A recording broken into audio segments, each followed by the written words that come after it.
तो second episode के start में वूसो सब बच्चों की अटेंडेंस ले रहा होता है और हासू को अलग से कीएमओ में गोल्ड जीतने की वजह से कांग्रेट्स करता है। और जब उइजी की बारी आती है तो वो रूडली जवाब देती है, तो उससे एक बार और पूछता है तो वो फिर से वैसे ही जवाब देती है। तो तीसरी बार फिर पूछता है तो वो थोड़ा पोलाइटली जवाब देती है कि तभी क्लास में चोईजिया नाम की लड़की एंटर होती है जो कि लेट होती है। उसके बाद वूसो अपना इंट्रोडक्शन देता है कि वो उनका होम टीचर है और कहता है कि मैथ एक ऐसा सब्जेक्ट है जिसमें कुछ भी छूट नहीं है, बस मैथ की तारीफें ही करता रहता है और कहता है कि मैथ यूनिवर्स को एक्सप्लेन करती है और तुम सब भी इस यूनिवर्स के स्टार हो। और कहता है कि अगर कोई मुश्किल हो तो मैं मदद के लिए हाजिर हूँ। और ये सब सुनकर ओइजू कहती है कि चांद तारों की पूरी कहानी सुना दी, मैथ का कीड़ा है क्या, बस मैथ मैथ मैथ मैथ। कि वो ओइजो से पूछता है कि ज़रा बताना कि तुम्हारे लास्ट मैथ के टेस्ट में आखिर कितने मार्क्स आए थे। तो ओइजो कहती है कि आए होंगे थोड़े बहुत। तो वो कहता है क्या, कहती है 4। तो वो फिर से कहता है क्या, सुनाई नहीं दिया। तो फिर वो ज़ोर से कहती है 4। तो फिर वो कहता है कितनी शर्म की बात है, आखिर किसी के 4 मार्क्स कैसे आ सकते हैं। और उसे अपने साथ टीचर ऑफिस में चलने को कहता है।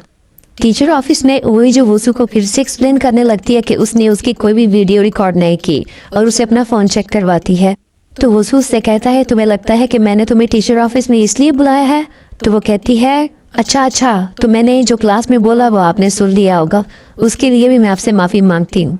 तो वो कहता है नहीं, मैंने तुम्हें यहाँ पे इसलिए बुलाया है क्योंकि तुम्हारे मैथ में 4 मार्क्स आए हैं, भला किसी के 4 मार्क्स कैसे आ सकते हैं। तो वही जो कहती है दरअसल मुझे मैथ में इंटरेस्ट ही नहीं है और मुझे मैथ बिल्कुल भी पसंद नहीं है। तो वूसू कहता है कि अच्छा बताना कि मैथ क्या है। तो वो कहती है मैथ है।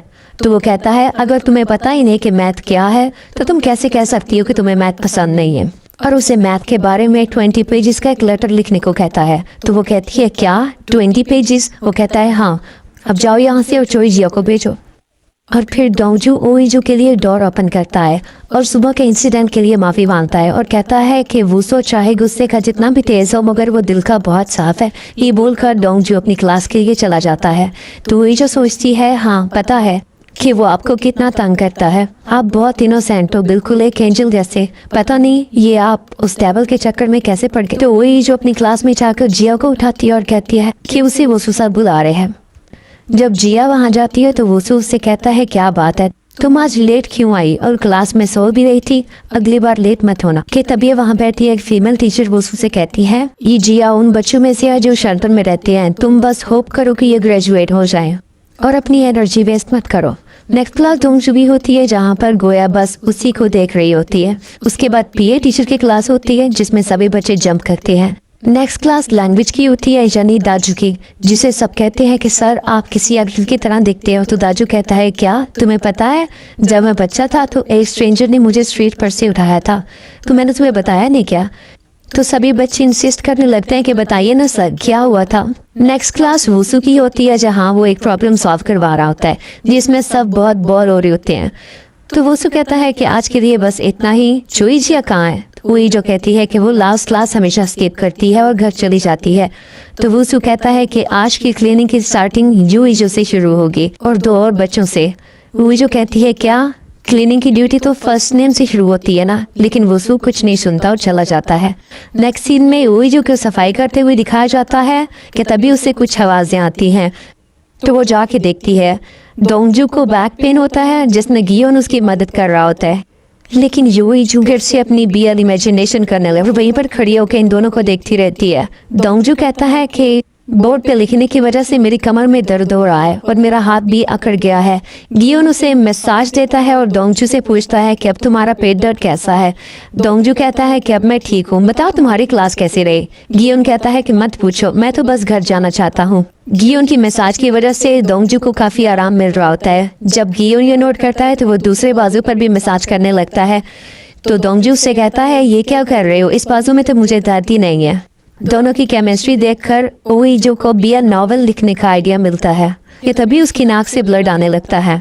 नेक्स्ट सीन में ओइजू लाइब्रेरी में बैठकर अपने नॉवल की रैंकिंग चेक कर रही होती है और सोचती है कि आखिर कब मेरे नॉवेल्स भी फेमस होंगे।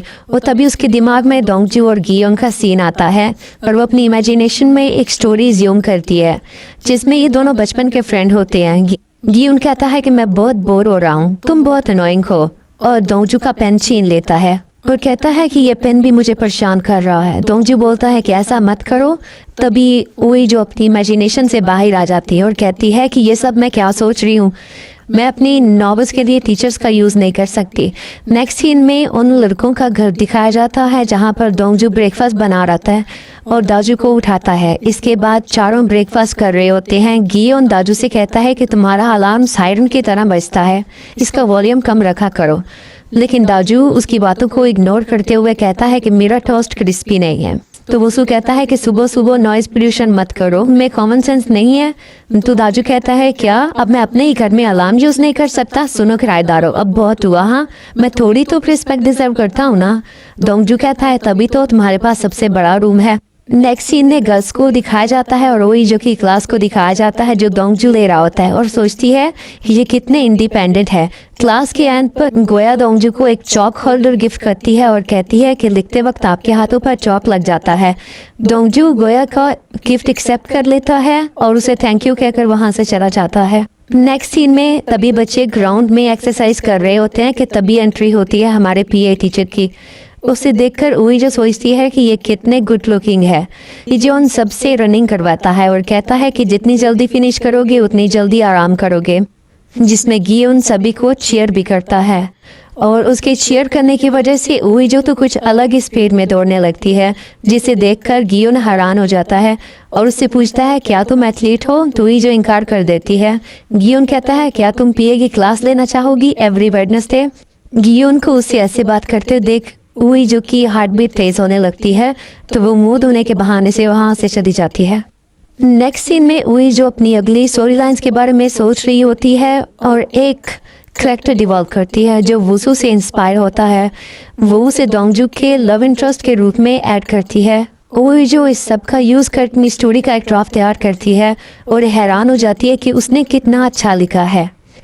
अपनी स्टोरी में वो वुसू को एक एरोगेंट मैथ जीनियस का कैरेक्टर देती है जिसने खुद गर्जी में यूनिवर्सिटी की सभी ऑफर्स को ठुकरा दिया है और सीक्रेटली प्यार में है। स्टोरी में कोरियन टीचर यानी दोंगजू को बचपन से ही मैथ टीचर पर क्रश होता है, जबकि पीए टीचर को कोरियन टीचर पर।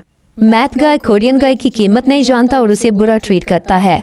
जब उसे अपनी फीलिंग्स का पता चलता है तब बहुत देर हो चुकी होती है, तो पीए टीचर ऑब्सेसिव गाय की तरह वापस आ जाता है। मैथ गाय को रिग्रेट है और वो आंसू बहाता है और उसे चिपकने की कोशिश करता है। वही जो बहुत खुश होती है, कहती है यकीन नहीं होता कि ये मास्टरपीस मैंने लिखा है। एपिसोड 2 के एंड में वही जो लिखती है कि वुसू का कैरेक्टर दोंगजू के कैरेक्टर के लिए गियोन के कैरेक्टर से टकरा रहा होता है और इसी में सेकेंड पार्ट भी एंड हो जाता है। आई होप कि आपको ये वीडियो अच्छी लगी। नेक्स्ट वीडियो में मिलते हैं। Good bye.